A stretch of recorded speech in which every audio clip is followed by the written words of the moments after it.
Buenos días, hermanos, pastores Nicolás y Elizabeth Cabrera, los demás hermanos de la congregación, los amados de Dios que fueron llamados a ser santos, que la gracia y la paz de Dios, nuestro Padre y del Señor Jesucristo, sea con ustedes.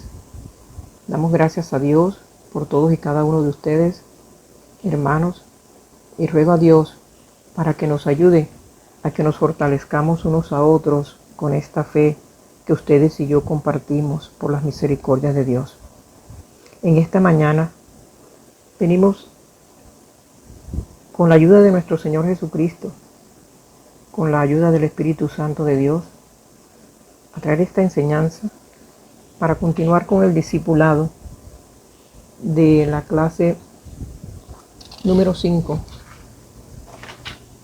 de Buen Comienzo, titulada Congregándose con la familia de Dios.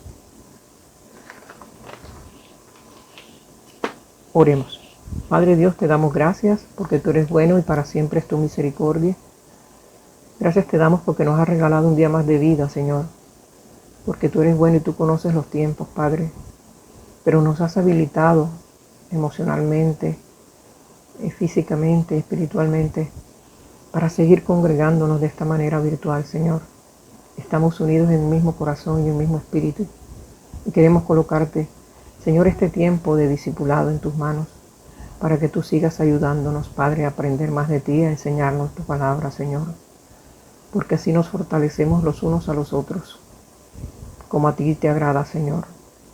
Te damos muchas gracias, Señor, y sabemos que es el Espíritu Santo el que está obrando en esta mañana en cada uno de nosotros y permitiendo, Señor, que aprendamos y se nos grabe esta palabra en el corazón y podamos ponerla por obra en Cristo Jesús.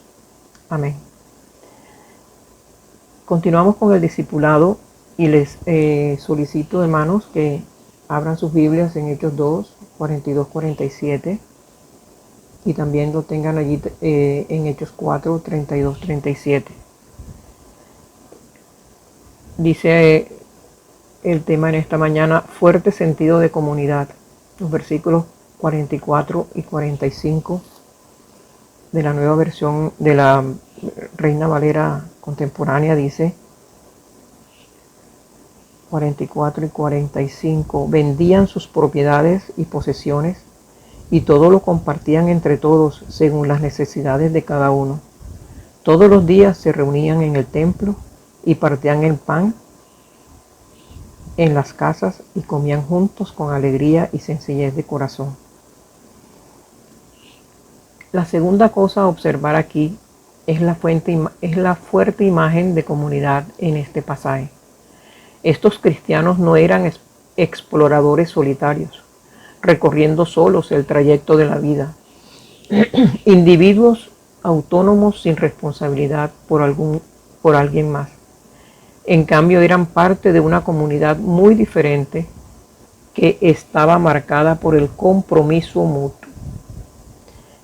Quizá el aspecto más notable de su comunidad es la responsabilidad que tenían entre sí. Cuando dice, todos los que habían creído se mantenían unidos y lo compartían todo. Y lo compartían todo, según las necesidades de cada uno. Ellos no estaban saltando de comunidad cristiana en comunidad cristiana porque sus necesidades no estaban siendo satisfechas. Más bien, se servían mutuamente y se enfocaban en satisfacer las necesidades de los demás con al menos algún costo material para ellos mismos. Aclaramos, esto no significa, esto no nos indica que los primeros cristianos vivieron en una comuna y que entonces nosotros también estamos obligados a hacerlo. Tenemos una imagen más clara de lo que probablemente significa cuando se nos dice que ellos tenían en común todas las cosas. Así vemos en Hechos 4, 32-37, que dice la palabra de Dios: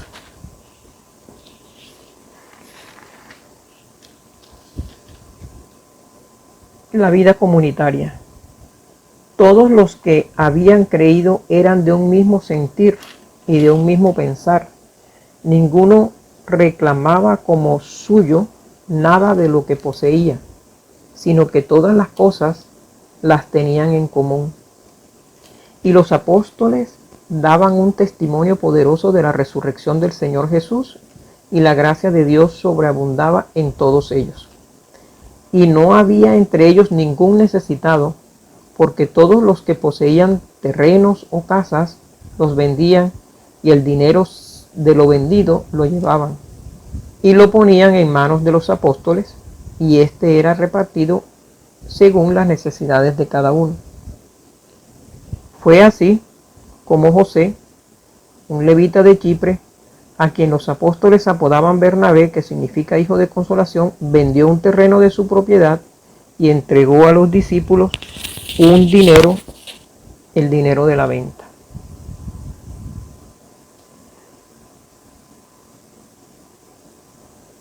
También podemos recordar el caso de Ananías y Zafira, castigados por mentir, no necesariamente por retener parte de sus posesiones. Por tanto, no es que ellos no tenían ninguna posesión, es que ellos las consideraban como de Dios, para ser usadas para el beneficio de otros. También se indica que los cristianos acaudalados vendían sus posesiones de vez en cuando, si surgían necesidades en su congregación, no todo de una vez, como si esa acción hubiera sido requerida para ser parte de la iglesia. Lo que se encuentra detrás de este testimonio de los primeros cristianos descritos aquí en Hechos 2 es que ellos estaban tan unidos que si uno estaba en necesidad, los otros no sentían que tenían el derecho de vivir en prosperidad sin dar algo para satisfacer dicha necesidad. Así que ellos venderían sus posesiones y usarían el dinero para satisfacer las necesidades de los pobres en la iglesia. Por supuesto, este es un buen modelo para nosotros en términos de cómo vemos y cómo usamos lo que tenemos. Los cristianos tomaban la responsabilidad, esta es una palabra clave, de satisfacer las necesidades de otros. La imagen de una familia encaja bien aquí. En la clase pasada vimos que la iglesia, uno de los conceptos es familia. Entonces vemos que esa imagen de una familia encaja bien en esto que hemos leído en estos versículos. Pero nos preguntamos, ¿cómo se puede tener una comunidad significativa o una familia sana si no hay responsabilidades entre sí? La respuesta es: no se puede. Es muy interesante que podamos ver lo fundamental que es el compromiso para el crecimiento. A medida que en nuestras familias enfrentamos diferentes desafíos y perseveramos en medio de ellos, nuestra relación crece mucho más fuerte y mucho más profunda. Lo mismo ocurre con el cuerpo de Cristo. El compromiso es esencial para el crecimiento y para una iglesia sana. Y dicho compromiso parece ser un sello definitivo de la iglesia primitiva descrita en Hechos. Grabémonos esa palabra, compromiso. En consecuencia, en esta idea de comunidad y responsabilidad, la que sustenta nuestro pacto de la iglesia, implícito en el pacto, entre otras cosas, se encuentran al menos dos creencias. Primero, está la creencia de que para vivir una vida cristiana fiel uno debe comprometerse con otros creyentes. Esto incluye la participación en la vida de la iglesia, como la asistencia regular, ofrenda financiera, participación en las reuniones de los miembros, al orar los unos por los otros, exhortarse y animarse entre sí, etc. La segunda creencia, íntimamente unida, es que no podemos vivir la vida cristiana y madurar en nuestra fe sin la ayuda de otros. Por tanto, el objetivo de esta iglesia es que cuando te unes, te ves como un miembro de una familia espiritual, donde estás comprometido con el bienestar espiritual de otros y viceversa. Estrechamente relacionado a su sentido de comunidad está su comunión. La forma en la que se traduce parece indicar por el artículo la que la comunión aquí observada es un grupo específico que puede haber sido llamado comunión. En realidad es más probable que se refiera a la calidad de sus reuniones. Sus vidas juntas se caracterizaron por la comunión, que quiere decir koinonía. La palabra usada para comunión tiene un significado más profundo y más sustantivo que el sentido casual en el que a menudo la utilizamos hoy, como cuando discutimos los 3 pilares de cada buena reunión social bautista. Decimos comida, diversión y comunión. La palabra griega aquí empleada no implica socializar. La comunión cristiana es más que eso. Las relaciones que debemos cultivar con otros son primeramente relaciones espirituales. Son relaciones que construyen la comunalidad. Este término no es un concepto, es una forma de vivir. Entonces, construyen la comunalidad de nuestra relación con Cristo y nuestra membresía en la Iglesia de Dios. Esto es lo que se indica por el término comunión, comunalidad en Cristo. Así, en Cristo nuestra relación mutua trasciende el estado socioeconómico, la edad, el estado civil y cualquier otra barrera que pueda haber en formas no experimentadas fuera del cuerpo de Cristo. Ahora, adicionalmente al compromiso recíproco evidenciado entre los primeros creyentes, hay un par de claves extras que para entender la comunión aquí descrita. Primero, en el versículo 46, donde dice que se reúnen, en el versículo 46, todos los días se reunían en el templo, todos los días, y partían el pan en las casas y comían juntos con alegría y sencillez de corazón. Entonces, en ese versículo, ¿dónde se reúnen? En el templo. Es importante destacar que el templo es donde se llevaban a cabo la enseñanza y discusiones acerca de Dios. Y ya hemos notado que lo central de su tiempo juntos era la palabra o la enseñanza de los apóstoles. Así que no solo se reunían para tomarse un café y ponerse al día unos con otros, sino para aprender sobre Dios. Segundo, ¿qué tan a menudo dice que se reunían? El versículo dice todos los días. Esta no es una comunión esporádica. No eran tan solo simplemente conocidos casuales. Como ya observamos, estaban comprometidos entre sí. Se ayudaban mutuamente de acuerdo a sus necesidades. Para regresar a la analogía de familia, las familias sanas pasan tiempos juntas. Igualmente, la comunión regular construida sobre la Escritura y un compromiso con el bienestar espiritual mutuo es esencial para una iglesia sana.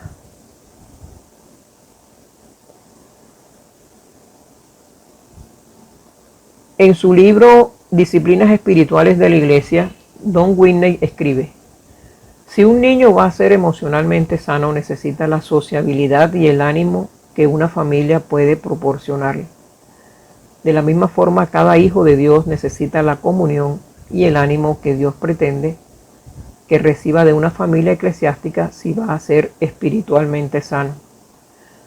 Tercero y finalmente, toma en cuenta la imagen de hospitalidad presentada por estos primeros cristianos. En la segunda mitad del verso 46 dice que partían el pan en las casas y comían juntos con alegría y sencillez de corazón. Así su comunión estaba arraigada en la enseñanza de la palabra, pero se extendía más allá del templo hasta las casas. La imagen que se nos da es de creyentes abriendo sus hogares, en esencia sus vidas a otros creyentes con el propósito de edificación o de edificar mutuamente la fe en Cristo. Dice, con alegría que brota del compromiso a Dios y subsiguientemente del compromiso mutuo. Por tanto, cuando como cristianos nos exhortamos mutuamente a vivir vidas piadosas e incluso cuando nos reprendemos los unos a los otros por pecado, si hemos cultivado relaciones entre nosotros, nunca debería ser un intercambio entre parientes lejanos que han oído hablar unos de otros pero que realmente no se conocen. Más bien, debería ser como un hermano hablando amorosamente a otro, como aquellos que comparten sus vidas juntos y se conocen íntimamente. En la iglesia, entre otras cosas, tratamos de fomentar la comunión en formas muy específicas. Bueno, aquí si recordamos, después del servicio de los domingos sobre todo, nos reuníamos allí en la parte de la entrada y compartíamos los refrigerios y las ventas que allí colocaban los hermanos, ¿verdad? Y pasábamos un momento muy sabroso y muy alegre y muy contentos. Y ahí nos reuníamos y una forma de conocernos un poco más.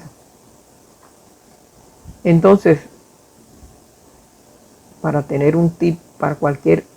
cualquier tipo de relación, primero debes conocer a otros. Otro punto es adoración regular. Entre las formas de hacer la comunión, también enfatizamos que los miembros asisten regularmente en la mañana al servicio dominical. Allí compartimos las peticiones individuales de los miembros y oramos los unos por los otros para cultivar una comunidad espiritual y relaciones entre nosotros. Esto nos ayuda a conectarnos más íntimamente con la vida de esta congregación local. También el discipulado y rendición de cuentas. Bueno, fomentamos el discipulado, los grupos café, ministerios Dorca, de caballeros, de casados, de jóvenes, de niños, donde los miembros se reúnen con el propósito de estudiar la palabra, animarse y edificarse mutuamente en la fe. También hacemos énfasis en llegar a otros. Por último, una de las cosas que debemos apreciar de nuestros pastores y los líderes de esta congregación es su constante exhortación a ser hospitalarios con otros miembros de esta congregación, especialmente con aquellos que no son como tú. En otras palabras, somos animados constantemente a salir de nuestro sitio para conocer a miembros que no conocemos, aprender de ellos y animarles. Todas estas cosas, hermanos, acompañadas de una constante exhortación desde el púlpito a cultivar una verdadera comunión cristiana, se hacen para fomentar relaciones espirituales más profundas entre los miembros de la iglesia.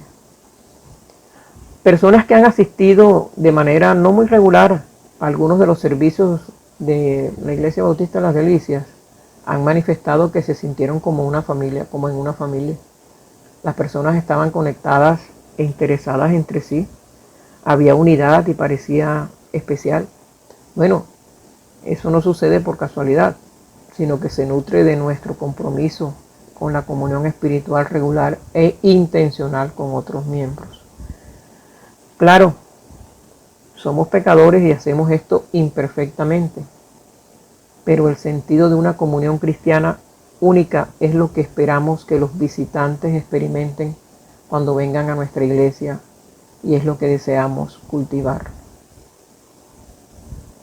Si vemos ahí en el versículo 42, dice partiendo el pan. Partiendo el pan en las oraciones. Partían el pan. ¿Qué significa partir el pan? Específicamente en el versículo 42, esto parece referirse a la cena del Señor o Santa Cena. Ya hemos mencionado la verdad de que Cristo nos une como cristianos. Nos convertimos en un miembro de la familia de Dios cuando somos incluidos en Cristo, como dice Efesios 1. Cada vez que nos reunimos para celebrar la Santa Cena, recordamos lo que Cristo ha hecho por nosotros, sin lo cual nuestras vidas en comunión no serían posibles. De cierta forma, el acto de la Santa Cena es como una reunión familiar donde los miembros de la familia, de la misma familia, pueden celebrar lo que tienen en común. ¿Qué es lo que tenemos en común? El linaje o relación con un ancestro común. En la Santa Cena nosotros, como una familia espiritual, celebramos lo que tenemos en común, que es a Cristo. De nuevo, esto es lo que particularmente enfatizamos, que los miembros tengan como prioridad asistir a la Santa Cena, la cual tenemos una vez al mes. Al recordar a Cristo a través de nuestra comunión, recordamos por qué estamos aquí y por qué pactamos juntos como lo hacemos. Dicho de otro modo, recordamos lo que verdaderamente nos hace una familia. Ahora, más generalmente, este partimiento del pan también podría señalarnos indirectamente el otro sacramento del bautismo. Aunque no se menciona específicamente aquí, en otros lugares la Escritura deja muy claro que nuestra vida juntos incluye no solo la Santa Cena, sino también el bautismo de los creyentes. El bautismo y la Santa Cena son dos mandatos que Cristo ordena. ¿Puede alguien recordar dónde más se nos ordena bautizar a los creyentes o un ejemplo de bautizar a nuevos discípulos? Tenemos un registro en Juan 4:2 de Jesús bautizando a sus discípulos. Cristo nos ordena bautizar a nuestros discípulos como parte de la gran comisión que está en Mateo 28:19. Y en Hechos está Felipe bautizando al eunuco etíope después de su conversión. Por tanto, el sacramento del bautismo también fue una parte importante de la vida de la iglesia, de las iglesias primitivas juntas, y lo sigue siendo hoy. Notarás que nuestra iglesia tiene servicios regulares de bautismos. Esencialmente, cuando alguien es bautizado en esta iglesia, Bautista de las Delicias, es un reconocimiento formal de que una persona se ha identificado con Cristo y la familia de Dios. Si ellos se unen a nuestra iglesia, nosotros como congregación abrazamos a esa persona como un miembro de nuestra familia local y nos comprometemos a compartir nuestras vidas con ella.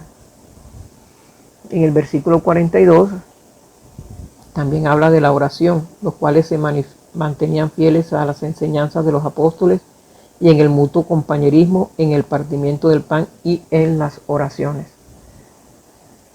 También dice que ellos perseveraban en las oraciones. La palabra perseverancia implica intencionalidad. Ellos se propusieron hacer de la oración una prioridad en sus vidas juntos. La semana pasada hablamos sobre la importancia de hablar con Dios individualmente, pero la oración también debe ser una marca de nuestras vidas colectivas.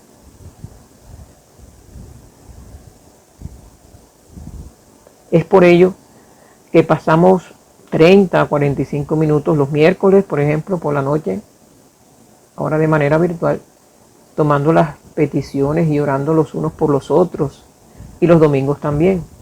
De hecho, pasamos hoy en día mucho más tiempo orando que haciendo cualquier otra cosa durante otros tiempos, todos los días y a toda hora, cuando se envían las peticiones de oración por el WhatsApp de la congregación. Entonces, eso es algo que practicamos en nuestra congregación. Bien, si la oración debe ser lo central en nuestras vidas juntos, te podrías preguntar cómo debería verse. Quizás experimentes diferentes maneras de orar en diferentes iglesias. Aquí voy a brevemente resumir el enlace entre la palabra y la oración. Las dos son muy interdependientes.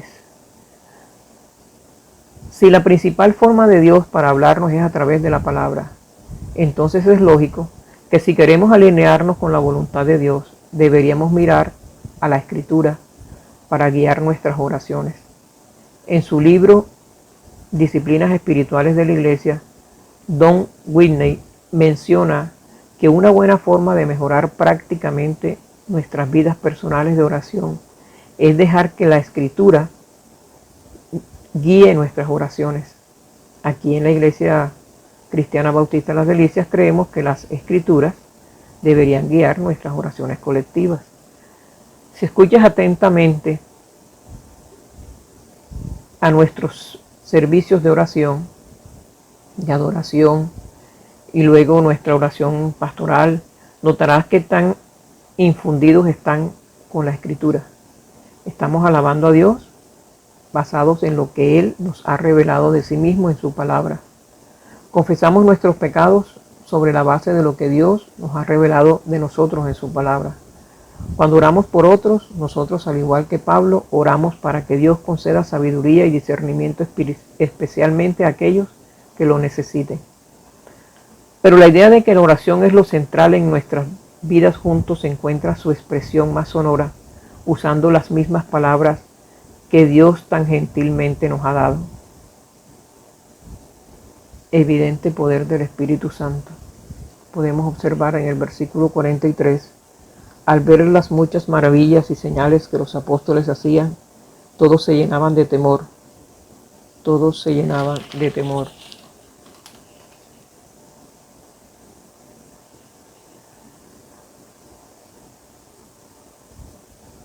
La semana pasada observamos que la presencia del Espíritu Santo es un rasgo distintivo de un cristiano.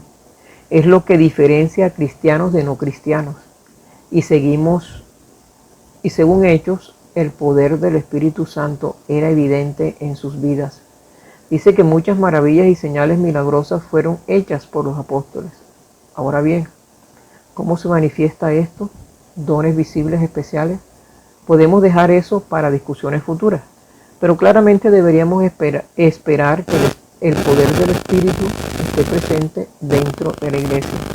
Y realmente no necesitamos buscar más allá del fruto en las vidas para ver al Espíritu de Dios moviéndose. Por ejemplo, testificamos el poder de Dios en nuestra salvación, en nuestra santificación, en nuestra provisión.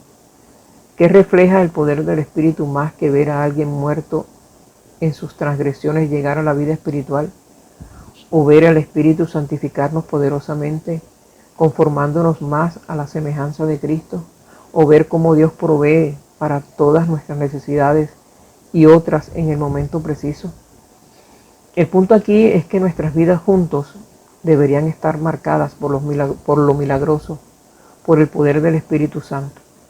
Este fue claramente el caso de la iglesia en Hechos. Si somos fieles para enseñar la verdad de Dios, deberíamos experimentar su presencia entre nosotros y verla reflejada en nuestras vidas juntos. En el versículo 47 vemos las conversiones. Mientras alababan a Dios y brindaban ayuda a todo el pueblo, y cada día el Señor añadía a la iglesia a los que habían de ser salvos. Con respecto a este punto, con excepción del poder del Espíritu Santo a la vista, todo lo que hemos discutido ha sido nuestra respuesta como la iglesia al Evangelio.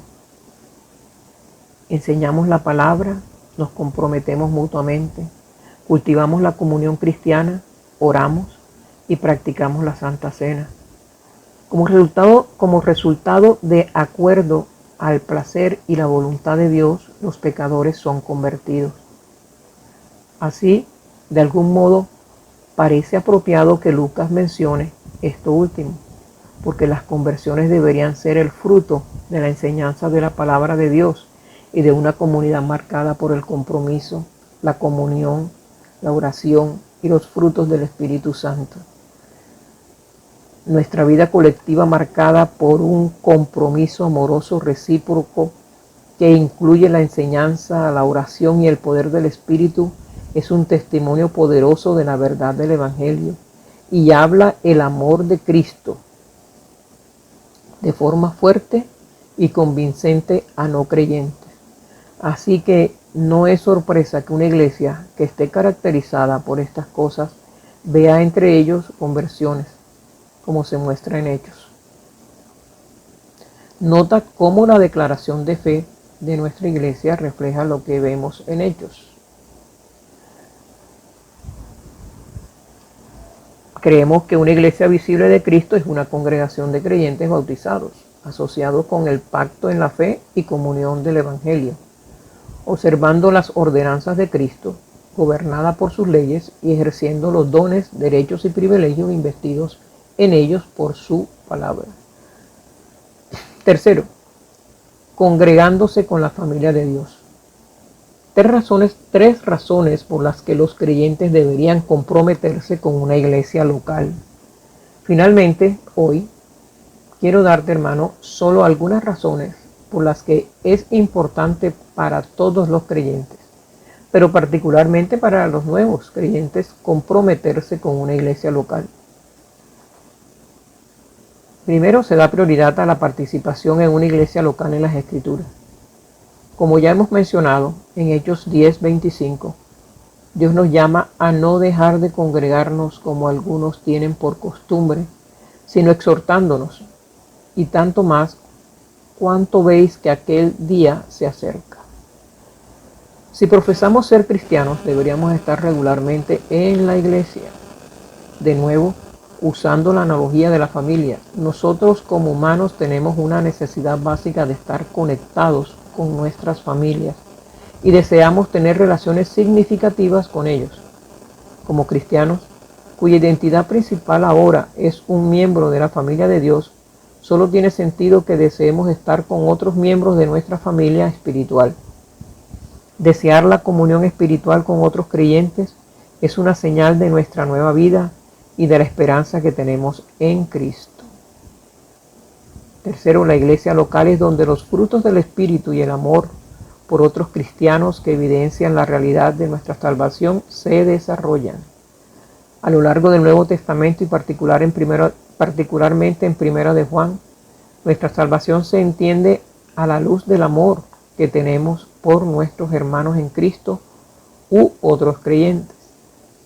Nuestro amor por los otros es lo que nos distingue como escogidos de Dios. Juan 13:34-35 dice: un mandamiento nuevo os doy, que os améis unos a otros como yo os he amado, que también os améis unos a otros. En esto conocerán todos que sois mis discípulos, si tuviereis amor los unos por los otros. Es dentro de una iglesia local que nuestro amor por Dios y por los demás se manifiesta más visiblemente.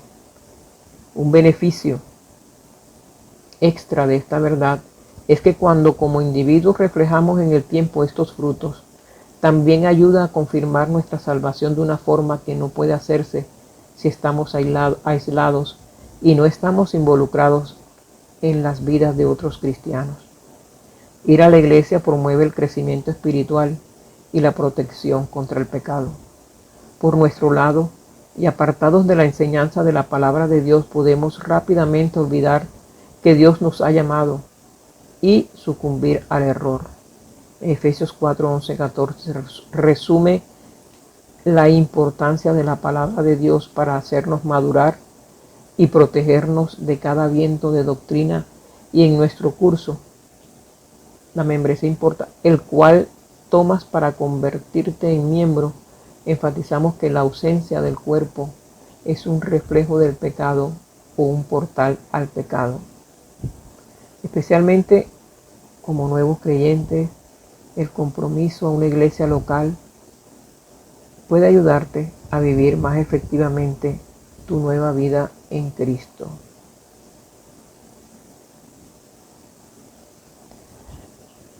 Bueno, hermanos, con esto culmino la enseñanza por el día de hoy. Te animaría a verte a ti mismo como parte de la familia de Dios y a comprometerte con otros miembros de esta familia. Padre, te damos gracias una vez más, Señor, por tu infinito amor y por tu misericordia, y por recordarnos en esta mañana la responsabilidad que tenemos, Señor, como miembros de esa gran familia de Dios.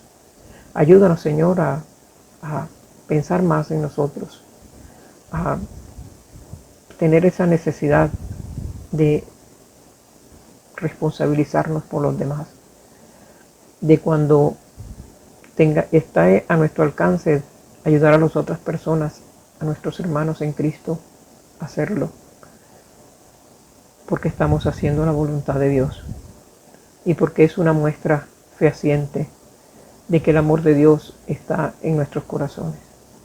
Te damos gracias, Dios, y oro para que sigas guardando esta congregación y nos sigas ayudando a entender más tu palabra y a ponerla por obra. En el nombre de Jesús. Amén.